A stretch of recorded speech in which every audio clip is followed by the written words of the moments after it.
As I watched the seagulls, I thought, that's the road to take.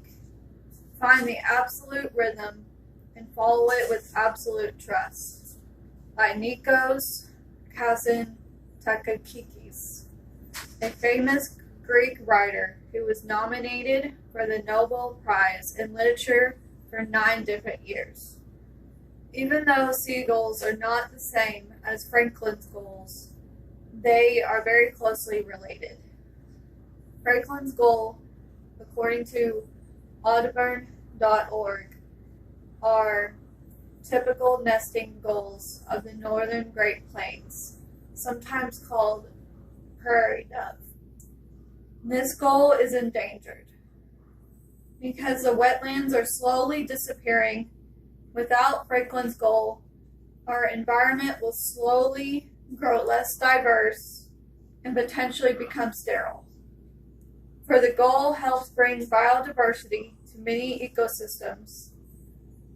I want to become a Texas game warden, which protects the environment and its inhabitants. The Franklin's gull is just one of the many birds and other species here in Texas that are endangered. I have always loved birds, and this bird in particular is sweet, for it reminds me of the time I spent in Galveston, Texas, feeding the gulls outside me and my father's hotel room. It was a lot of fun. It would make me sad to think I would not see these lovely birds again. The Franklin's gull are slowly on the verge of extinction. We should help these birds' breeding grounds, which are the wetlands, to help them build in numbers, pulling them out of endangerment. I will talk about 3 main points. What is the problem with Franklin's gull's endangerment? What is the scope of the problem?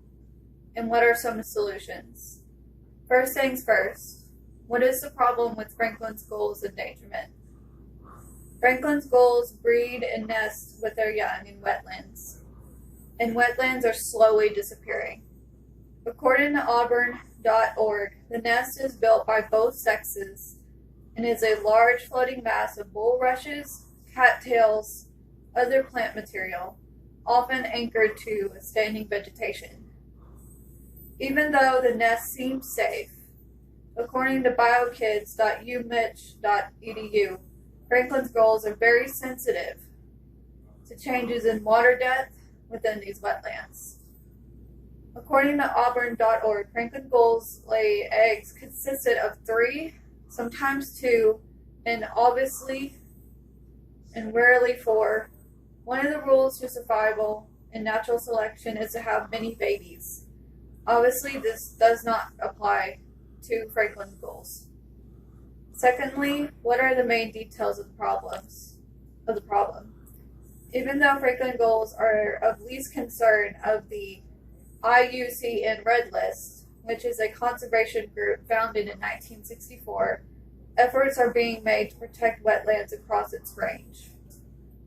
Efforts should be made to monitor water levels and wetland quality to ensure these species have a suitable breeding habitat.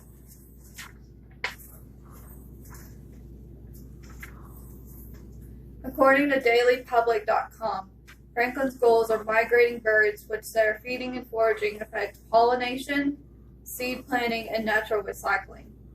Without migrating birds, biodiversity decreases across the board and our nature becomes more sterile. The breeding home of the Franklin's gulls are, according to the United States Climate Change, are amongst the world's most economically valuable ecosystems, an essential regulation of the global climate, are disappearing 3 times faster than forests.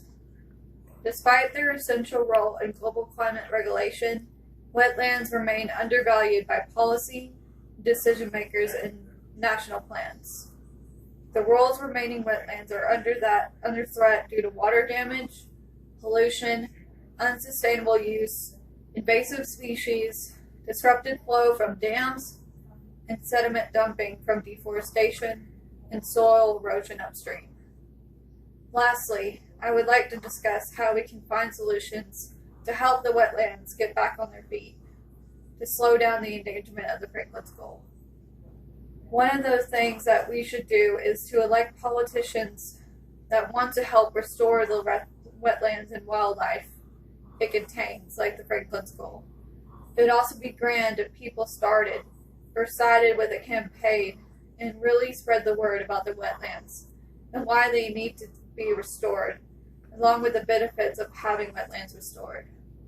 For a solution you can do right now comes from a website called spurtribe.co.za, where it gives ideas such as you can plant local tree species, plant only local species of the trees, shrubs, and flowers to keep the ecological balance of local wetlands. The website also gives us the idea of not using non-toxic products for household cleaning, lawn, and garden care. It says to never spray lawn or garden chemicals on a windy or rainy day, as they will wash into the waterways, causing pollution in wetlands and streams. In conclusion, Franklin's gulls are endangered because their breeding grounds, the wetlands, are disappearing 3 times faster than forests.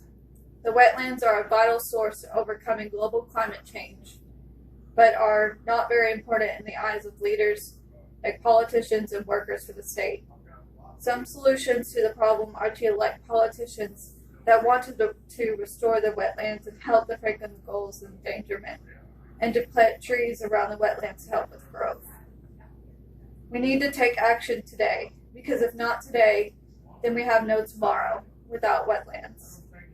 They are a vital source to solving our problems with global climate change, and is a place for many beautiful species, like the Franklin's Gull. So plant a tree, or throw out dangerous household chemicals or lawn and garden care chemicals, and switch to green. If we start today, our tomorrow will be luscious with wetlands beauty, along with their inhabitants. The quote by Nikos Kazantzakis is one of a kind. Not many poems talk about the grace of the seagull's beauty, but their beauty is not loved by all. Even though they can be annoying, pooping everywhere and squawking all the time, they are also the symbol of the ocean. And without them, the ocean would not be the same. What other bird could possibly take the ocean symbol? So like Nikos said, let's find the absolute rhythm and follow it with absolute trust.